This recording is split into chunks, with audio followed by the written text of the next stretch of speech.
Kiki, and I'm back with another video. So today,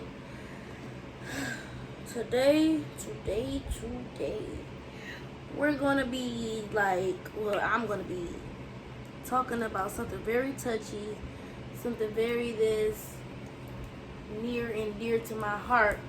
For the simple fact is, today I'm gonna be talking about the passing of my father. I'm gonna be telling you first how I found out, second, how it happened, third, how it has affected me. So let's start with one. My baby is right here. Y'all wanna say hey to her? Say hey, Bookie. Say hey. Hey. She says hey. But okay, so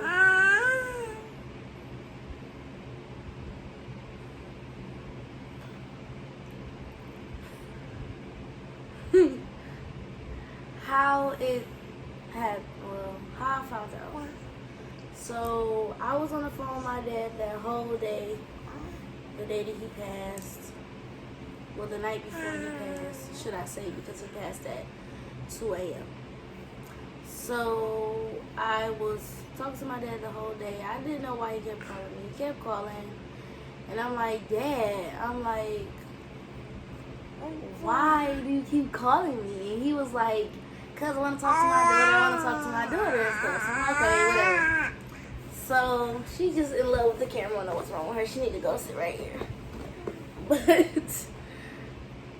that whole day we were talking and just, should I say, not bonding, but we already had a great, big, strong bond.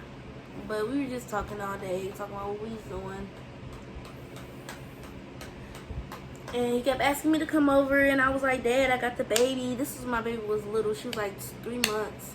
I'm like, Dad, I got the baby, and I can't be driving with the baby. She be crying, and it was just a lot.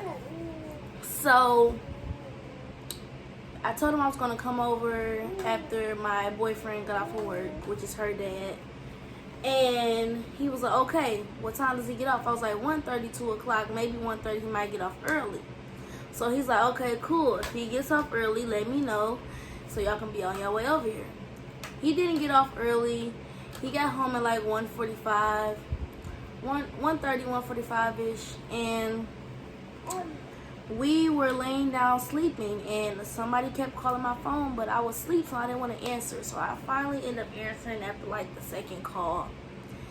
And all I know is my boyfriend passed me the phone. Was like, we have to go right now. I'm like, what's happening? What's wrong? He like, something happened to your dad and Melissa. And I said, okay, well, what happened? Tell me what happened. I can't tell you what happened. They just told me to tell you that we got to get there now. So I'm like, okay, cool. So mind you, they couldn't give any of my father's information out to anybody but me and my grandmother. So I sit up there. I got up there really fast. So I told Mom, like, I'm going to go to the hospital. I was going to drive my car. She's like, no, I'm going to take you. I want to see what's going on too. So y'all got in the car and we went up there. The whole ride there, mind you, I was feeling so queasy. My body was feeling weird. I wasn't feeling right. I was feeling weird the whole time. And it's just like, I was like, it wasn't sitting right with me. I kept telling my mom, like, it's bad, it's bad. It's like, it's not bad, Ivy, it's not bad. Don't think like that. I'm like, Mom, I feel it in my heart. I feel it in my soul.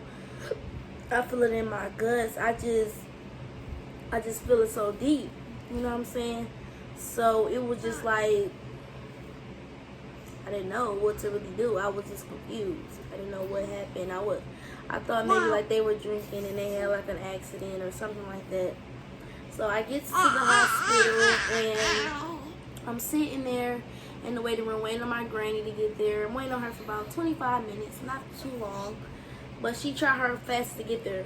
So she gets there and I'm like, Granny, it's bad. I feel it, it's bad. So it's not bad, baby. Don't think like that. It's not bad. I'm like, Granny, I feel it, Granny.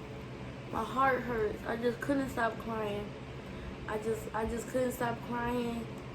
And it took me a long time to stop crying. Like, I'm not talking about just at that moment of suspense. I'm talking about just period. After I found out, when we were planning the funeral, I just couldn't stop crying. Like, I was crying for like 5 months straight, just crying all the time, just crying. And I've been praying to God, and God has been helping me to not cry so much. I don't know why you keep throwing that on the floor, people. You want some chips? Sorry, guys. I'm trying to tell a story, but you know how it is. If you have kids, anybody who's watching this, if you have kids, you know how it is when the kids want snacks. Yeah. Another one.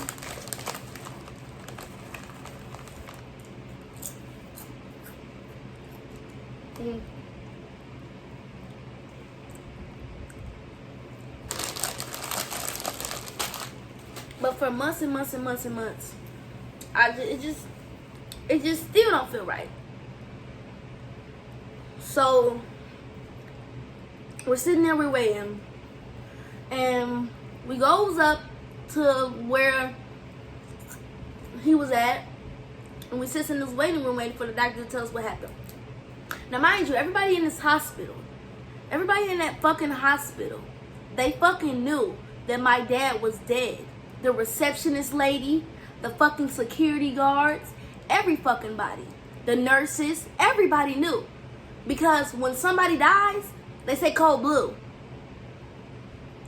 So they knew. But they was looking at me weird. So that's why I got that vibe. And that's why I got that energy that something was very much so very, very wrong. So I'm sitting there in the waiting room with my granny. And I'm just crying. She's like, calm down, calm down. Here comes in the doctor. The doctor comes in. I'm facing my head towards the other side. He's at the door. Mind you, the door is right here. My granny right here. I'm right here, but I'm faced this way. I'm just facing that way with my head down, just shaking my head, just wanting them to say, he's okay, do you want to go see him? But no, this motherfucker's so fucking rude. The way that he said it pissed me off. Sorry, but we tried all we could do. He had a blood clot in his heart, which stopped us from being able to save him. We tried and tried on him. At least 5 times we tried to give him CPR, but I'm so sorry. It's nothing we could do. He's dead. They didn't say he has passed. They said he's dead. So me, not in my right mind, I start screaming and crying, and I passed out. Wake up to my granny over my face like, it's okay. I called my cousin. He's gone, he's gone, he's gone, he's gone. I called my brothers to get up there before I even found out about anything. When I was sitting in the waiting room, I said, y'all have to get up here now. They thought I was playing like, bitch, you drunk, bitch. Bitch, stop playing. I said, get the fuck up here now. Because something has happened to our fucking parents. Get up here. They thought I was playing, but I'm like, no. Y'all have to get up here now because I'm not feeling right. And I don't know what's going on. So they got up there. When I went to the back, they told me, we out here, we waiting, let us know what happened. When I found out, I immediately called my brother and let him know what happened. He thought I was playing with him. He said, Ivy, stop playing with me. Stop playing. Are you serious? And I said, yes, I'm serious, bro. Our dad, he's gone. The doctor wanted to ask me, do you want to see him? I couldn't. And I feel like a coward. But at the end of the day, I didn't want to see him like that on no table. So I tells the family we all come outside. I'm just stressed out and I'm just depressed about it, and I'm just so hurt because I literally just was talking to him before I went to sleep. I said, okay, Dad, I'll call you when Cartel gets here and we'll be on the way. I'm about to take a nap while he's at work. And I thought I was going to wake up and be able to go over there. I woke up to a call having to go to the emergency to fucking hear the fucking doctor said my dad is dead and they can do nothing else. They could do.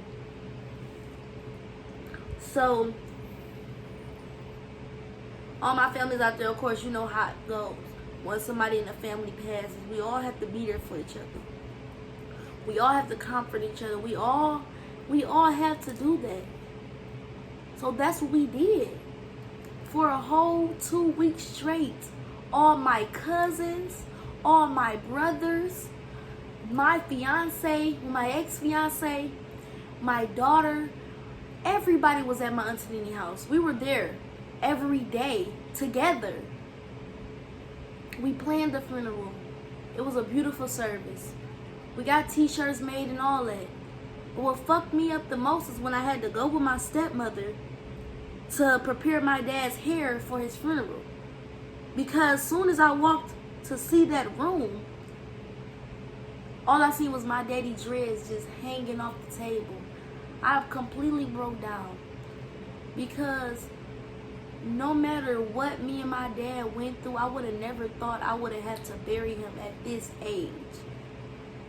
Not saying I wish, but yeah, I'm saying I wish it was later in life. At least let me grow up. I'm grown, but let me grow up in my mind. Let you have memories. You have memories. You had memories. I have memories. But my daughter was only 3 months old. He ain't seeing her walk. He's looking down. But I can't physically touch him and see him and video record them playing together. I can't do that. And it's very fucked up. It hurts my heart so bad because that's what I wanted. My dad was there when I had my daughter. He sat it there while I was in surgery getting my daughter taken out.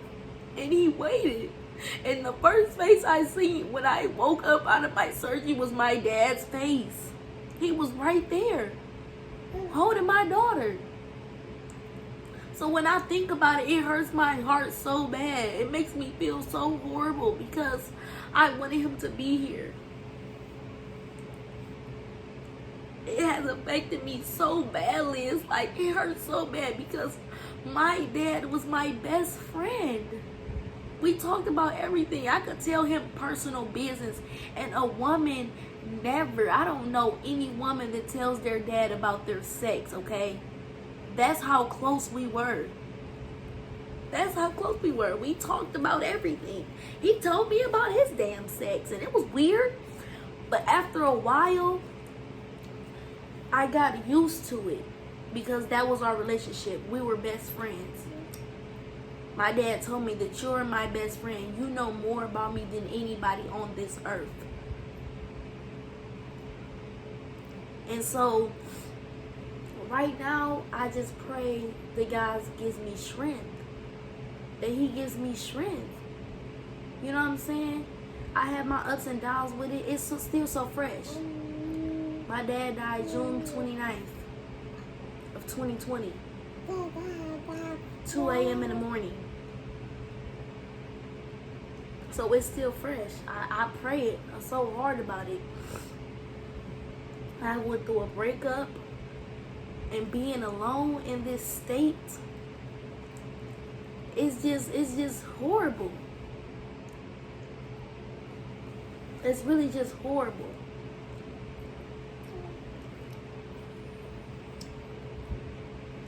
But I know that he's watching. I know that he's there for me. I know that he's guiding me through life now. He's my angel. And I just really wanted to come on here and tell y'all how I really feel, because I have not made a video about this, and I have not really talked about it. I don't like talking about it. Like everybody I know, they like talking about it. Me, I don't like posting about it. I don't like talking about it. I just ignore it like it didn't happen, and that's my fault. That's my problem. I have to acknowledge that he's not coming back, but that he's here in my heart. So I'm sorry that I teared up a little bit. I pulled myself back together though, because before I went over the deep end. Just, all I gotta say is, if you lost a father, if you lost a parent, if you lost a cousin, a friend, a husband, a wife, anybody, Pray, because God will make it better. He will heal your heart. You might still think about them sometimes and get sad, but He will definitely heal your heart. Just pray about it. I'm telling you, I'm a living proof. It has been so long since I've cried about this.